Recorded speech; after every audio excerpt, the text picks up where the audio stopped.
So I was having hip pain for about a year. It was pretty severe. So I went and saw my primary care doctor about it, and so she gave me some medications, did some x-rays, nothing was really working. Then she decided, let's do an MRI and take a closer look at it. When that came back, she said there was a little tear that would probably require surgery, which completely freaked me out because as a young adult with kids, working full time, summer's coming up, just the recovery of it was very scary. So she sent me to an orthopedist in the Fort Worth area who looked at the MRI and said, yeah, we're going to have to do surgery. And so then I was talking to one of my coworkers about it, telling her what I was going to have done, and she's like, oh yeah, I had that same surgery, but Dr. Brown did it. And I was like, oh, that's fantastic. I would love to be able to do that locally.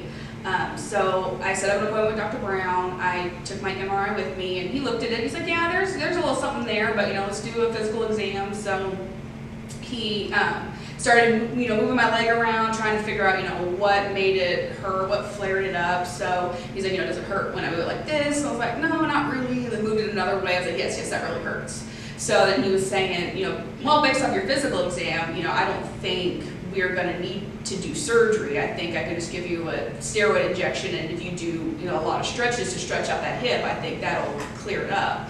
And so I immediately started crying, not boo-hooing, but teared up, and he just kind of looked at me. I'm like, no, these are happy tears. I didn't have to have surgery. I didn't have to figure out who's going to take care of my kids. It was just nice to get that weight off my shoulders. So after the steroid injection and doing my stretches 20 times a day, about 3 weeks later, my pain was starting to get better, and then after about a month, it was completely gone. So I'm here about a year later, and I have not had any more problems with my hip. And I am just so grateful to Dr. Brown for treating me as a patient and not treating the MRI and actually listening to my symptoms and not just wanting to jump right into surgery. I thought that was amazing. I would absolutely recommend Dr. Brown to anybody, just based on my experience and just other people I've talked to, just hearing, it sounds like they've had the same experience, and I would definitely recommend him.